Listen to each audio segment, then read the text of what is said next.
Thank you, and good morning, everybody. It's a great pleasure to be here. Thank you very much for inviting me to come and talk about some of our key research messages. Although I've in most recent years been involved in education, social work education, and also social work research and adult social care research very generally, my enduring interest has become adult safeguarding and self-neglect in particular. And I come at this from the perspective of having practiced for many years as a social worker. In fact, I started my social work career in Dorset. I might as well confess it was 42 years ago. If there's anybody here who remembers Dorset Social Services in the 1970s, please come and say hello at coffee. On the unlikely event of anybody here remembering the 1970s in Dorset, please come and say hello. But it was a very good experience, so it's good to be back. So, but albeit coming from a social work background, I think that self-neglect, like virtually nothing else, requires a multi-agency response, and that will be quite a focus of what we'll look at this morning, and I'm sure a focus of your deliberations as you move into your new ways of working together with self-neglect.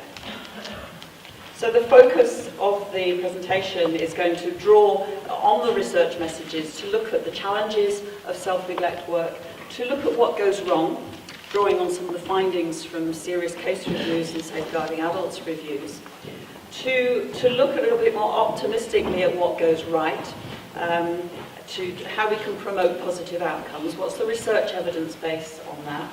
There's a danger that I'll tell you what the research evidence base is and you'll tell me that you can't do that, but we'll cross that bridge when we come to it because of all sorts of other organisational pressures. And then we'll look finally at the importance of building an infrastructure around self-neglect practice that incorporates a whole range of interagency perspectives. So I want to start by just setting out terms, really. What do we mean by self-neglect? We use it very loosely, and in fact it is a very loose term. And if you look at if we looked at the literature on self-neglect, it tells us that it's used to describe situations where somebody neglects their self-care, their personal care, their health, their hygiene in very extreme ways, or they neglect their care of the domestic environment, again, in very extreme ways, or both. But what puts self-neglect on the professional radar, of course, is the extent of that neglect, and when it causes risk to health, safety and well-being. That's when we really begin to get worried about it, and often that's when it's associated with refusal of services that could mitigate the risk of harm. And the two boxes at the bottom of the slide are the other definitions from the statutory guidance to the 2014 Care Act, which talks about self-neglect covering a wide range of behaviour, neglecting to care for one's personal hygiene, health or surroundings, and includes behaviour such as hoarding. So it brings hoarding under the general self-neglect umbrella. And then in an annex it talks about this is where someone demonstrates lack of care for themselves or their environment and refuses assistance or services. So it brings in that sense of this is about where people don't engage and won't engage to mitigate the risks of harm. And it points out too that this could be something that's long-standing or it can be something that's relatively recent, and that's an important point for us in terms of practice to understand how the individual's journey has developed and how long it's been gone. I should also say that self-neglect, although we talk a lot about older people and many of the examples we tend to use are about older people, what we know from the research is that actually self-neglect occurs at all stages and ages in the life course, and younger people too. People perhaps transitioning through from younger people's services through to adult services, possibly through having grown up in care, possibly through having received services as a disabled child, for example, sometimes manifest self-neglect in a way that becomes troubling as an adult. So, an emerging domain, I think the phrase was used earlier, emerging domain of adult safeguarding. Obviously self-neglect has been around for much longer than the Care Act, but the Care Act has been quite significant in moving us from the previous position under no secrets where self-neglect really didn't figure on the adult safeguarding radar very much at all in procedural terms. We know that the former definition of a vulnerable adult was restricted really to people who were experiencing abuse and neglect from a third party. And of course, in many situations of self-neglect, there is no third party involved. And for that reason, it was much more on the outside than on the inside of adult safeguarding. And there were relatively few formalised interagency mechanisms to assist decision-making. Certainly nothing of the scale that had grown up relatively rapidly since the year 2000, the No Secrets guidance, around other forms of abuse and neglect. The Care Act did change all that, but at least the statutory guidance to the Care Act changed all that, because it gave us a much broader concept of adults in need of care and support. And importantly, it lists in the statutory guidance, it lists self-neglect as one of the circumstances that constitutes abuse and neglect. So we sometimes call these new or emerging domains of adult safeguarding. Modern slavery is another one, domestic abuse is another one. So the statutory guidance really extended the remit and extended the breadth of definitions, really. And I don't think it's too strong a claim to say that it did bring self-neglect in from the cold. One of our research respondents in an early piece of work said, well, you know, we've all got this mantra about adult safeguarding is everybody's business, and it's a very easy thing, it slips off the tongue, we know what it means, it involves everybody, including communities. But he said self-neglect, he said really, at worst, it's nobody's business. We don't want to get involved in self-neglect, and at best, it's somebody else's. It's not adult social care, it's housing. It's not housing, it's environmental health. No, it's not environmental health, it's mental health services, surely. So they're kind of referring to the responsibility shift that can go on. So the statutory guidance brings self-neglect in from the cold. It actually makes it the Safeguarding Adults Board's business. And of course, the work that you're all doing in the areas that you cover here is an example, and a really good and right example of that. The statutory guidance doesn't then tell us how to do it. It doesn't say, well, all self-neglect is safeguarding. In fact, it explicitly says that all safeguarding may not be. All sort of self-neglect may not go through a Section 42 route for a safeguarding inquiry. It doesn't say either that it's all about adult social care's responsibilities, and it doesn't say that every case of self-neglect has to be dealt with through some kind of interagency process.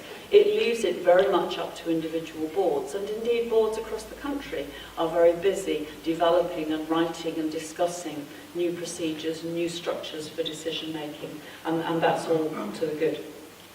So that's the kind of shift in the policy context, and the research really was part of that shift. This is just really to explain the evidence base that we draw upon. 5 pieces of research. We started off in 2010 at the request of the Department of Health by doing a literature review to find out what was written about effective practice in self-neglect and what was written about how we understand it. We then did a survey of board documentation and talked to adult safeguarding specialists and other specialists within adult social care. We looked at the workforce development needs of the workforce on the basis that if self-neglect was coming more obviously onto the horizon, then that did have implications for how we train and develop and support the workforce across adult social care.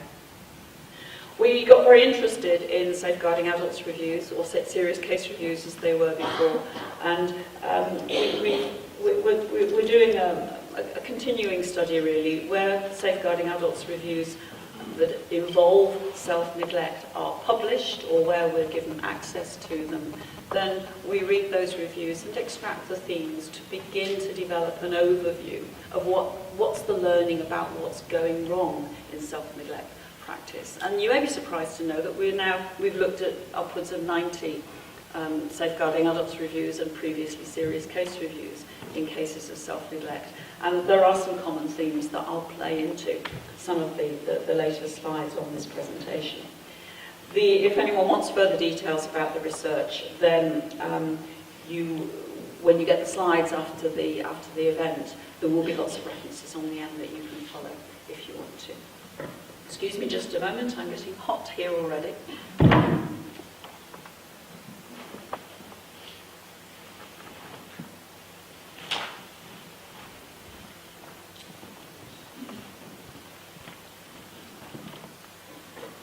So, what then does the research tell us about the challenges of self-neglect? Well, we're really looking at an interactive picture here. These are the 6 key things that emerged from the research. First of all, understanding what's going on. How on earth do we understand the process or the journey that individuals go on to end up living in the kind of circumstances that we observe them living in when they finally come to the notice of professional agencies? How do we work out what we should do, with the ethical dilemmas that in fact Paul was referring to in his presentation, that were very much centre stage in what he was saying? How do we reason around those competing principles of autonomy and protection? And what role does mental capacity assessment play in determining where we go with our interventions? So that's really at the interface with the individual. But beyond that, we've got knowledge and skills in terms of how legally literate are our systems. We all may well know the powers and duties that our own agency holds, but do we know the powers and duties that other agencies hold? And Paul, I was interested, you were saying we tend to overestimate the interventions that can be made by others than our own agency. And unfortunately, there's no such thing as the Self-Neglect Act 2016.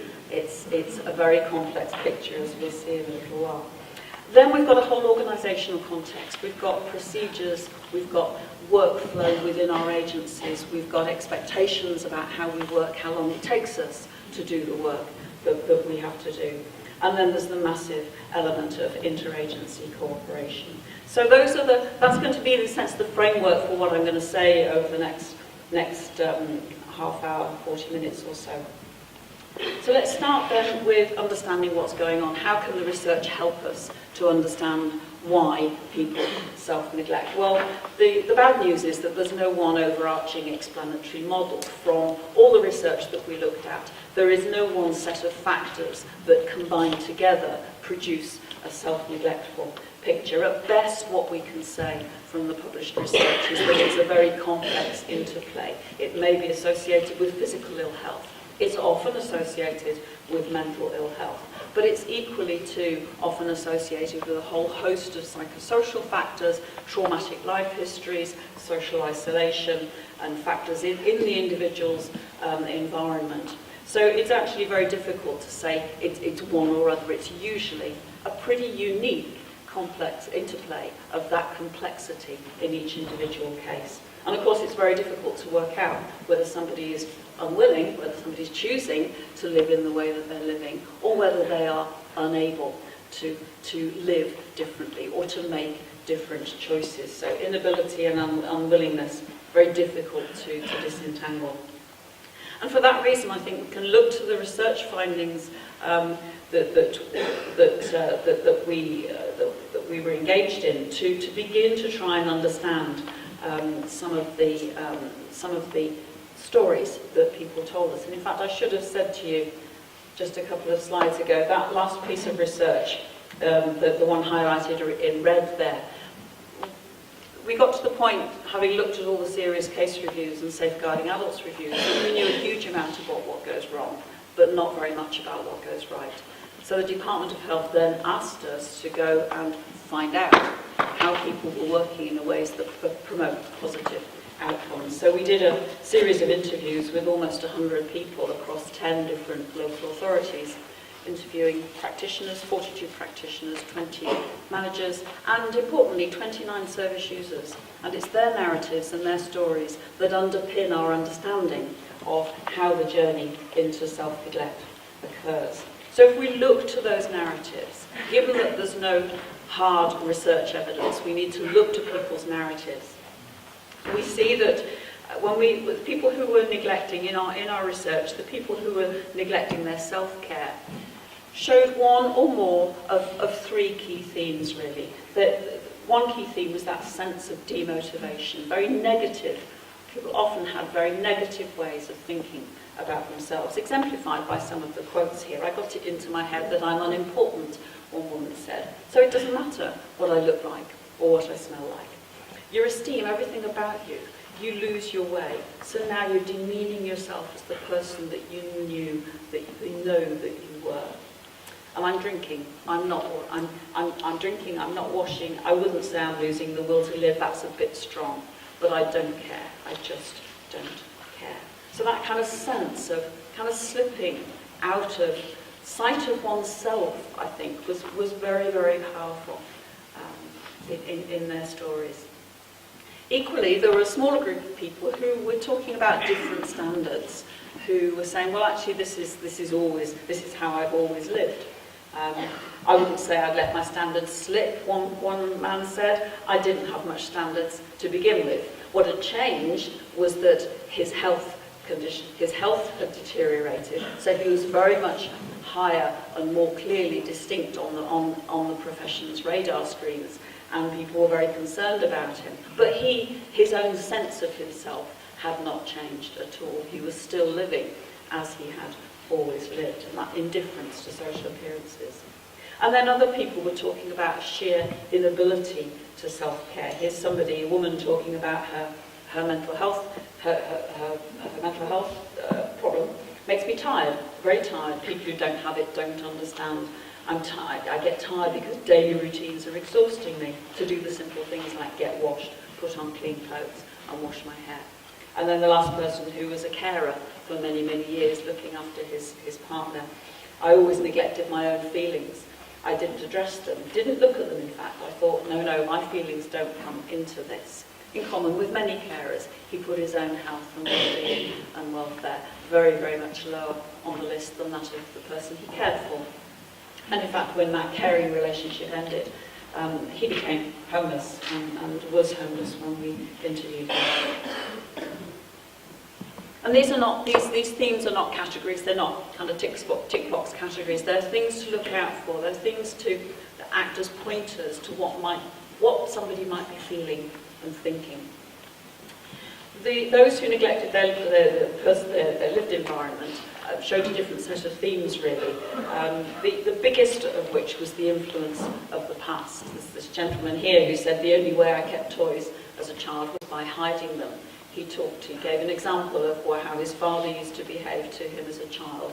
He'd been given by a relative a little model dumper truck that he was really pleased with. His dad took it off him and stamped on it and destroyed it and broke it. He quickly learnt that if he wanted to keep anything safe for himself, he had to hide it. So he used to dig holes in the garden and bury his toys. Now, he made the connection. We didn't make the connection. He made the connection between that experience as a child and what he currently was engaged in terms of hoarding materials.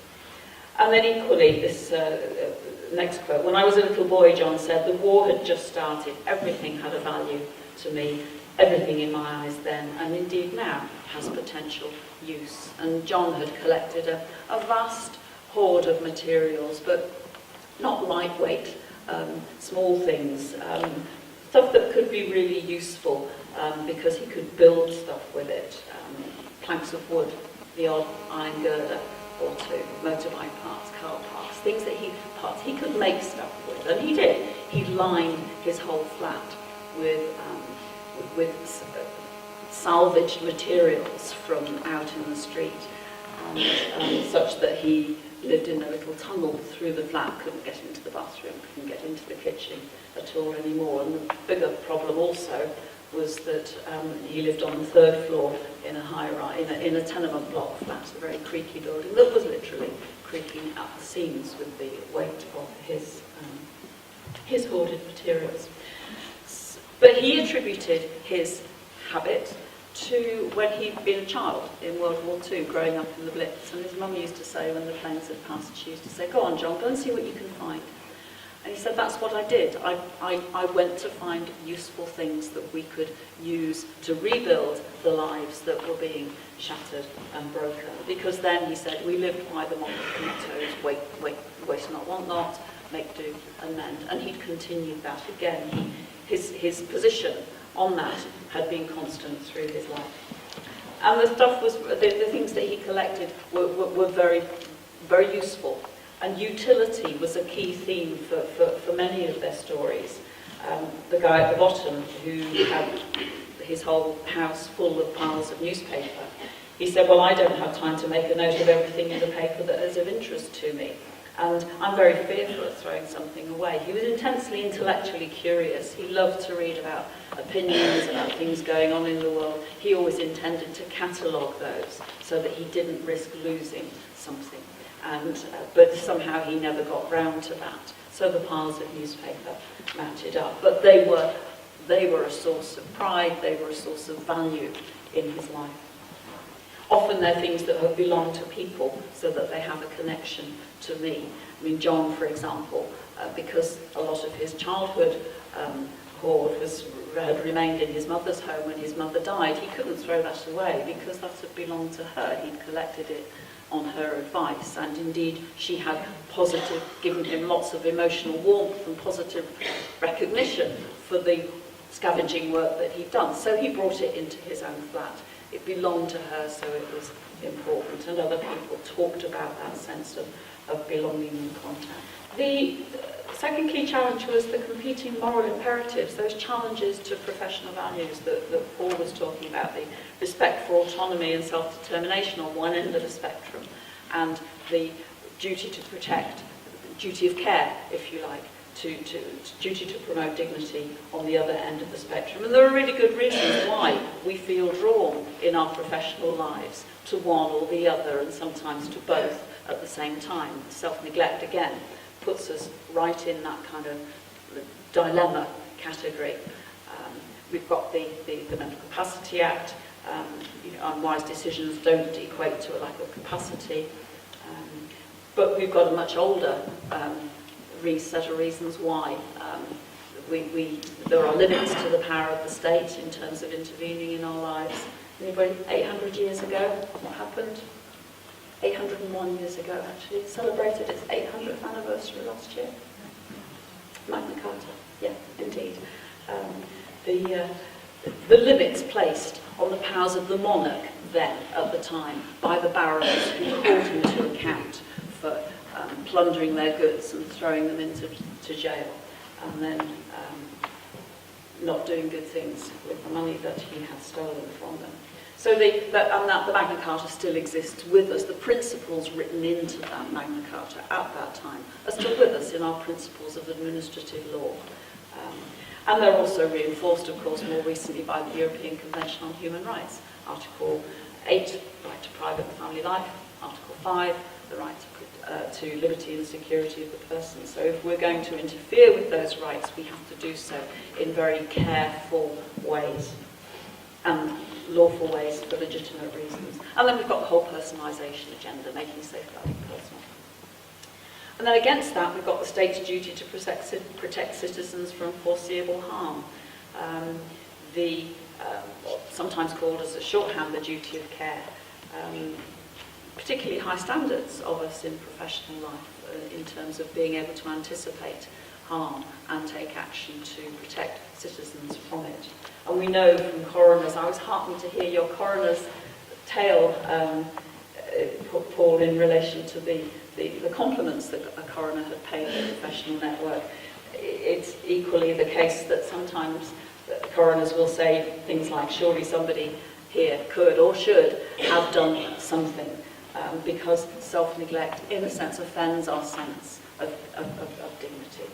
We've got more articles of the European Convention, Article 2, the right to life, Article 3, the right to protection from inhuman and degrading treatment, all reasons why we might feel, as public servants, if you like, pushed to intervene. And then we've got the very pressing issue of risk to other people.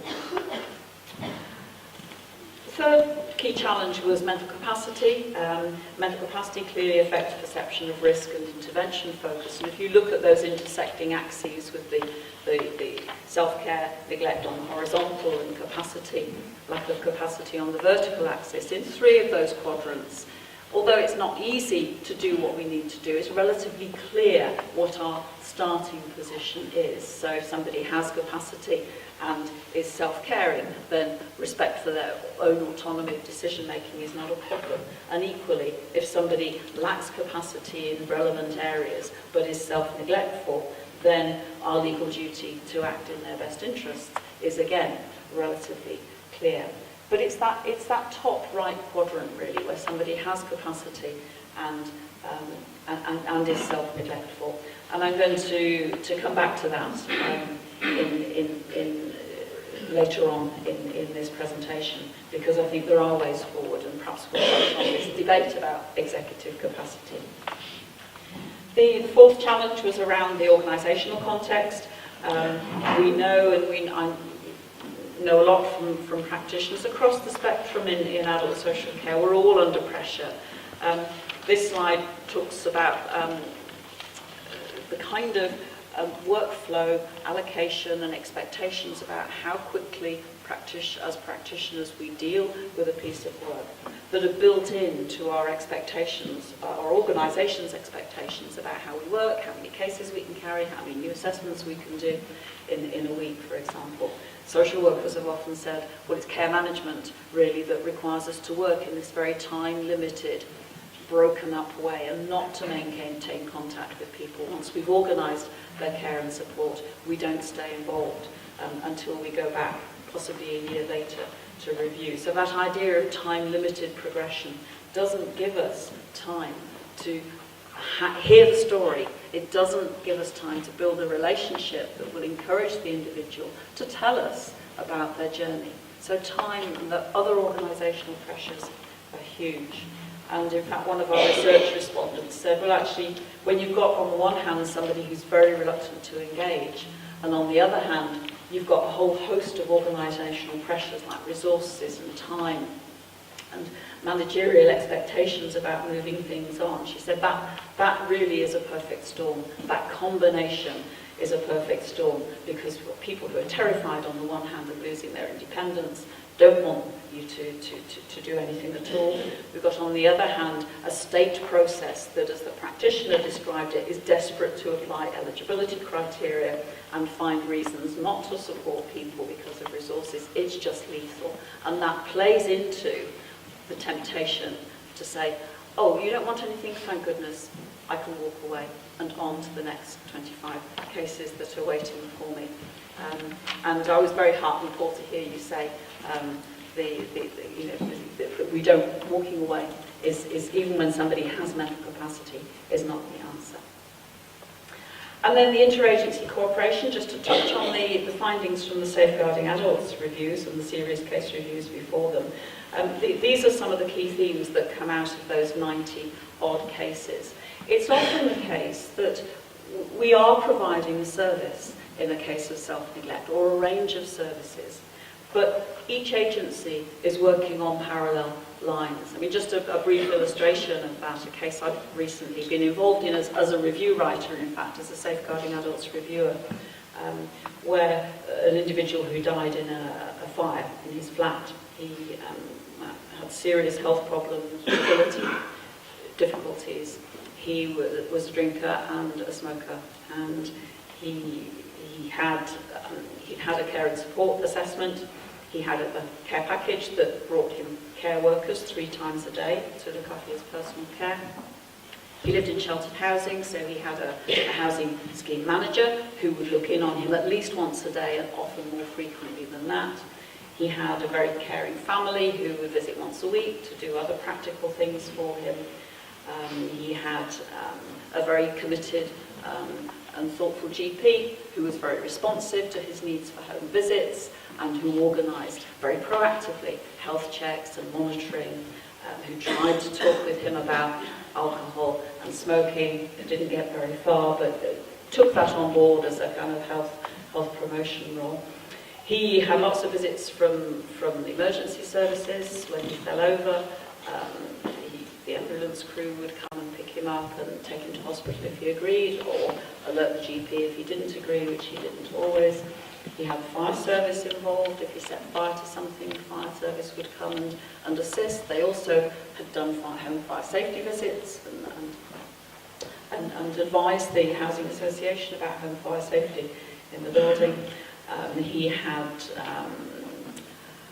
the police involved as well, because when he drank to excess, he had some drinking buddies also in the building who also drank to excess, and sometimes they get into fights, and so the police would be called. So he had a huge amount of attention, but everybody was doing their own thing, sometimes doing it very well, but only doing their own thing. And the key issue for him was that there was no overarching communication about how much we should be worried about him in this set of circumstances. So failures of communication, and importantly, lack of leadership of that very, very complex network. There was nobody involved in taking an overview, taking a holistic view of his needs, not just his needs for care and support, but his overall needs in relation to safeguarding and safety as well, and indeed the safety of others. So that's very typical of those three first key themes. Another key theme that comes out is that we're not using the scope of legislation that we could be using in self-neglect. We're not thinking about how to, when we reach a dead end with care and support provision, for example, we're not taking things further in a way that we might in an interagency way by talking with agencies that have potential to impose solutions, provided the individual has mental capacity. Poor capacity assessments is another key theme that comes out. Often in safeguarding adult reviews, we will look at the documentation, the care plans and the assessments that have been done by a range of agencies. It's quite common to see the phrase, has capacity, full stop, with no mention about assessed for what decision, at what time, by whom, no attention paid often to fluctuating capacity, and no repeat capacity assessments. As somebody's physical health declines, it could be anticipated that their mental capacity may be affected by physical condition factors as well, and often that's not revisited. We see that agencies are not really challenging and escalating their concerns to each other. In the case that I just described, the man who died in the fire, he was the subject of 9 safeguarding concerns, but in none of those 9 cases did the referring agencies receive any feedback about what's being done in response to their referral. But equally, they didn't chase it up either. They didn't ring up and say, I made that referral 2 weeks ago, what's happening? We need to talk about this. The situation is as it is. We sometimes spot in the reviews that guidance is missing, but if guidance is there, it's gathering dust on the shelf, it's not used, it doesn't have a life in our everyday lives as practitioners, and that can be guidance about self-neglect, and generally can be guidance about mental capacity assessments, it can be guidance about the roles and responsibilities of other agencies. We're not really smart in how we produce and use guidance that's going to be really useful to practitioners on a day-to-day basis. And then sometimes, often in cases, there is something really mundane and obvious that jumps out. I mean, this actually is a quote from the coroner's hearing on the death of the man whose death I was investigating. And she said, how could it be that so many people were doing such good work with this individual and yet collectively missed the fact that he didn't have appropriate smoke detectors in the appropriate place. He had them in the kitchen, he had them in the sitting room, but he didn't have them in his bedroom where he was known to smoke. Now, we don't know whether that would have saved his life. It may well not have done. It may have given a little bit longer when the heat of the fire started on his bed. So these are the things that we learn about the things that go wrong. So let's, and then, yes, finally, the final challenge, legal literacy.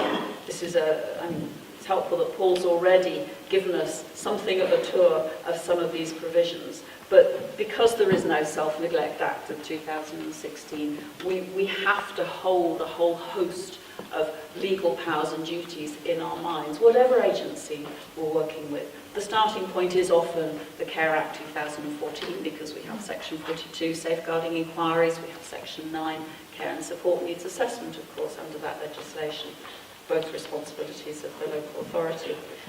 But partnered with the Mental Capacity Act, because that really does determine the route that we take through other possible interventions. Mental Health Act, of course, touched upon the Mental Capacity Act, deprivation of liberty, if somebody's best interests, if acting in the best interests of someone who lacks capacity means depriving them of their liberty. We've got the powers of entry under the Mental Health Act and under the Police and Criminal Evidence Act.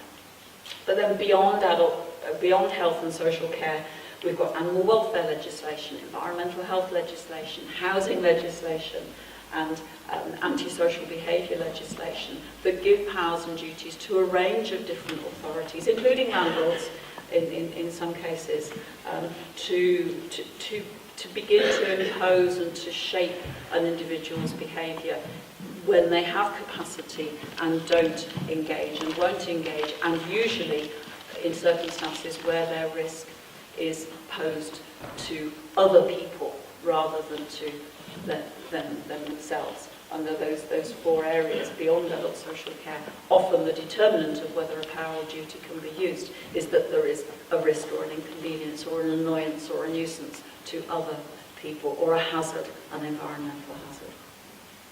So a whole range of different, it's a complex legal tapestry. So let's look a bit more optimistically at what works. What we found when we did our first piece of research for the Department of Health into what had been written already back in 2010-11, we found that there was quite limited evidence in the literature about what works in self-neglect. There hasn't been much experimentation here other than to produce those ideas of associations. We know that cleaning may help, but by itself it's not effective in the longer term. It is effective in the short term. It can't not be effective in the short term. It does produce a cleaner property, but it doesn't really manage the risks for the individual in the longer term, because the likelihood is if nothing replaces that journey into self-neglect, it will happen again. And the environmental health colleagues that were involved in our research often talked about that kind of depressing kind of situation of knowing that they would be going back in 1 or 2 years' time. We know that assistance with routine daily living tasks can be effective, in part because they help to build trust, but also because they help to maintain some basic standards and help to control and manage risk. There's a little bit of evidence that approaches using motivational interviewing, cognitive behavioural therapy, for example, are effective in hoarding. And I know that you've got a much more detailed look at hoarding a little bit later, so I won't spend time on that. And there is some evidence that serotonin reuptake inhibitor medication used to treat depression may be helpful in some situations of hoarding, but the evidence is not particularly convincing or consistent. So, what works from our research that we did, our 100 plus interviews, the narratives of the people who were producing some positive outcomes, is that we need a whole system approach. We need to focus on the individual, the relationship with the individual, at the heart really of what we do. But working out from that, we need an organisational context that supports us to work in the way that we want to, that we need to work to get to know the individual, to understand their journey. And that has to be then supported by an interagency context so that we can bring in other agencies when needed and when relevant. So starting at the heart really, starting with the person, the service users' views about what produced positive outcomes were these really. They said that the foundation of working effectively with us as individuals is to build a respectful, timely engagement with us, to really not push us in the early stages of a relationship. Don't be shocked either. Certainly don't walk away. Show compassion and understanding. Be reliable in what you say you're going to do. If you say you're going to come back next week, and if I won't let you in, and I said that I won't let you in, then be there. Come back next week. And be there enough to be there at the right time, because somebody's motivation to engage may well fluctuate from visit to visit. So somebody who sends you away 4 times may on the 5th time, for some reason, be open to you, to having a conversation with you. And we had some instances in the research where practitioners had spent many, many weeks talking about anything but the self-neglect in order to build the relationship. And because they were there, because they had that, begun to get that understanding of the individual, they were there when the individual's motivation changed for whatever reason that was. Service users also very much appreciated support from that matched what a difficulty that they might have. White goods, kitchen equipment, a fridge that worked, or a fire that works, or a small microwave that can travel over the doorstep, even when the practitioner can't travel over the doorstep, that can actually make somebody's life a little bit easier, that doesn't ask for anything in return, but is a symbol, if you like, of a gift. It's a symbol of something caring going across the threshold. But other kinds of practical input as well. Assistance with benefits, repairs, sometimes with advocacy. Practical input was very much appreciated. But they said what that then enables you to do is to build towards an intervention that is based on relationship. And we will work more closely with you because we trust you, because we know you, and we know that you understand us. So that idea of using the relationship, sometimes as the intervention itself, but using the trust that you can develop through getting to know somebody and understanding their life story to help them then make different choices from the ones that they were making when you first got involved. I mean, just to go back to for a moment to John's story, I mean, John thought he was absolutely terrified. He thought he was going to be evicted. He thought he was going to get sent to prison about the vast collection of goods that he had in his 3rd floor flat. But he said, I knew I had to confess really, because they needed to come into the building to mend the electrics. So he did confess. Those were his words, and he was quite surprised not to have any negative consequences. He had a social care practitioner who actually doorstepped him for some considerable length of time, got to know him, built a relationship with him, and who was able then, through some straight talking as well, about what would happen if they couldn't do something together about the collected materials to reduce the risk. So through some honesty and straight talking, was able to secure John's agreement to have a partial clearance of some of his collected materials.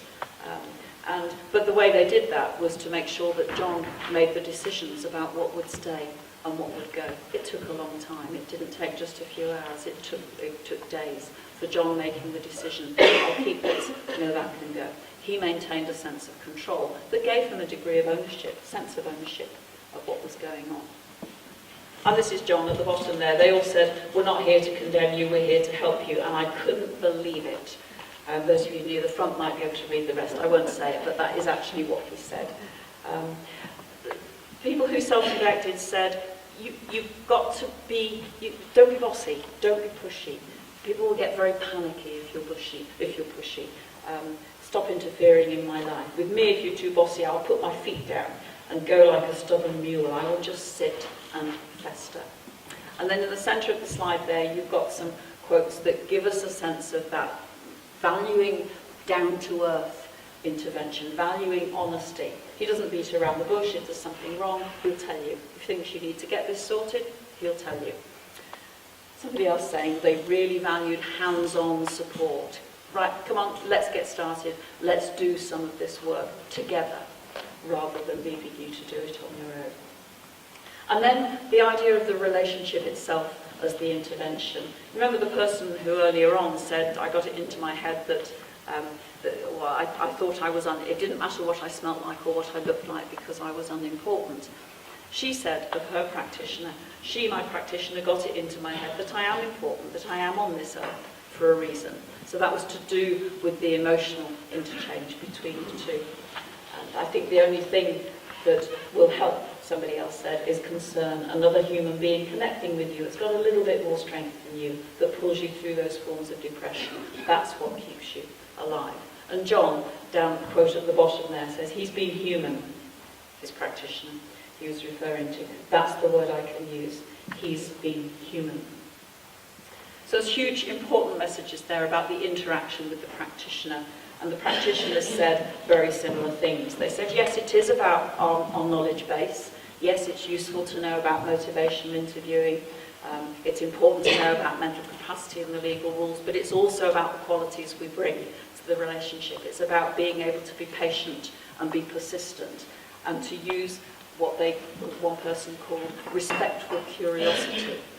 So not walking away, keeping on asking the questions, showing respect, but also being honest. It's about trying to find something small that you can agree about, even if it's only that you're going to go back next week, whilst you're negotiating on the bigger things. That person who went for weeks to talk about anything apart from the self-neglect, finally managed to secure a small measure of agreement for some small measure of change, some practical support. And then recognising what the individual's going through, that kind of sense of empathy. John's practitioner said that he had to realise that for John, giving up those things that he'd collected with such emotional investment over the years was like having his skin ripped off. And he had to work hard with John to try and find ways of replacing that loss, because it was a loss.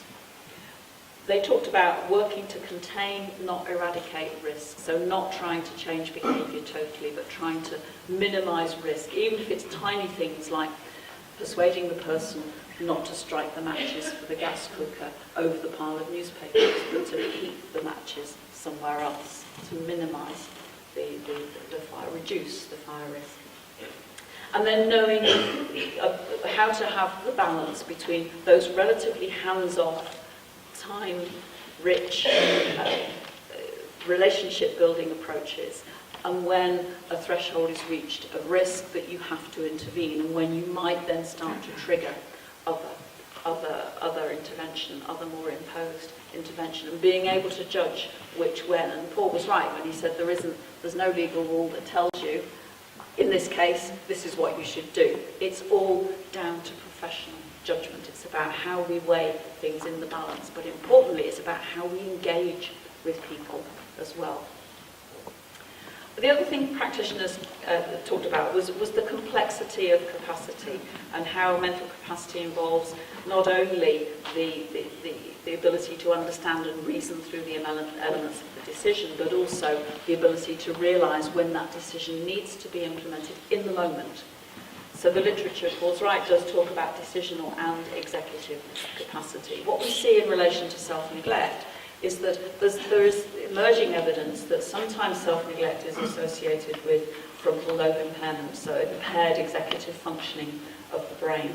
And that may impair understanding, retaining, using and weighing relevant information. If it does, we will pick that up when we do the capacity assessment. But it also impairs the ability to plan and to problem solve and to enact a decision in the moment. And although the mental capacity, or the mental capacity code of practice doesn't say that you need to look at problem solving in the moment, it equally doesn't say that you don't. And what we're seeing in the self-neglect literature is the development of articulate and demonstrate models of assessment. So not only tell me about your decision, show me your decision. Illustrated in our research by a practitioner who was doing an assessment about the ability of an old woman to eat and drink appropriately. She was very frail, losing weight. Everybody was very concerned to know whether she had capacity to give herself adequate nutrition and hydration.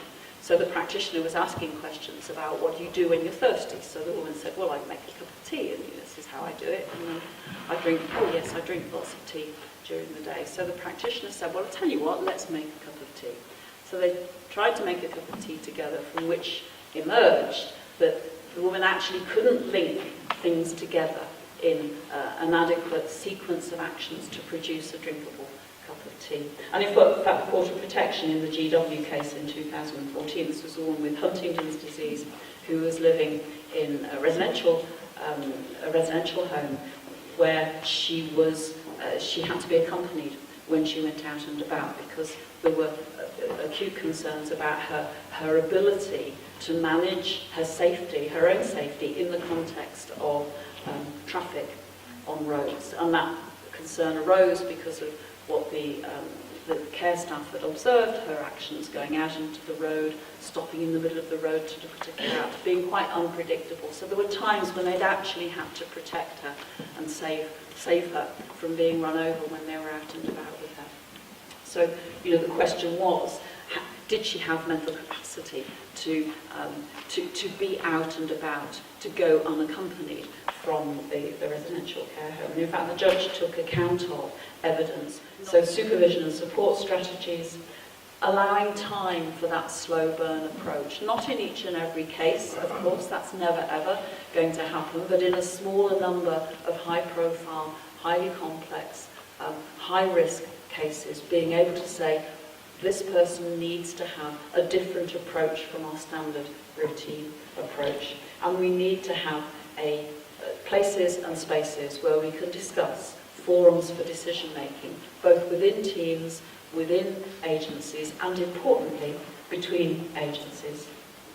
So finally, if we look to what the board might be looking to put in place at that outer layer of the system, we're looking for shared strategic ownership and understanding, and looking to the boards to really exercise their interagency governance mechanisms, to bring people together, to decide what kinds of policies and procedures can be followed, to look at the referral pathways that need to be used for expressing concerns about self-neglect, to look at the legal rules around whether we do Section 42 inquiries or whether we do Section 9, the care and support needs assessment, how and when we involve other agencies, to set up a forum for multi-agency information sharing and problem solving, and then at the operational layer to make sure that self-neglect is built in to the work of training strategy subgroups, that it's built into our supervision systems, that we can look at where there is capacity in each and every individual case for long-term supportive relationship-based work, if it is needed, if the multi-agency decision is that it is needed, and that we build in case coordination and leadership. So we need quite a complex set of thinking to come out of safeguarding adult sports to give people guidance and indeed a degree of containment and safety when working in a situation that often feels very far from being contained or safe. So that's where I wanted to get to. Those really are the headlines around the challenges and what the research tells us about ways of managing those challenges.